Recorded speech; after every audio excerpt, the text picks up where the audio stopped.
Maximum Mortgage Worksheets and Renovation Loans. Hi, I'm John Adams. And I'm 2 Mullins. Today we wanted to bring you a little tip about what a maximum mortgage worksheet is and how that's used to calculate the loan value on a renovation loan. So Renovation Finance allows us to combine the purchase price of the home and also include the cost of any materials for updates or repairs, along with the contract labor as well. We wrap one loan around the entire project and pay a general contractor in draws as the work's being complete. Many times the contractor includes things like architectural exhibits and sometimes permits. Sometimes they leave that out.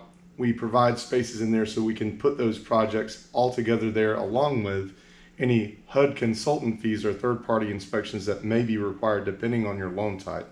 We have provided some information on the site so you can find other tools about what a HUD consultant is and how to select one. And to make sure that the project is progressing properly, we provide inspections along the way to make sure everything's working out perfectly and pay the contractor in draws as is happening. We also perform title updates to make sure there's no liens and that the buyer has a clean title of ownership.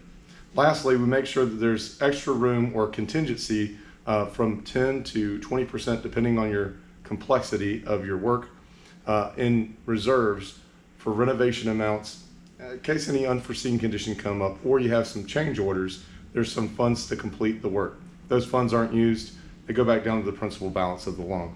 Also, we allow on some of our products for a payment abatement. So that means if the home is uninhabitable, that we can actually finance those mortgage payments so you don't have to have two housing payments while the house is under construction. And the appraisal process is a little bit different. Instead of appraising the home as is, we're able to give a forward value and include the in the valuation the effect of the updates, the improvements, the modernizing of the home. And then the loan to value is going to be contingent upon the loan program we use, whether it's conventional, VA, or FHA, and also the occupancy of the home. Each case is very unique. We'd love to speak to you and actually customize one of these forms, but have provided some examples for you below. Call, click, or come in if we can assist you in a better way home.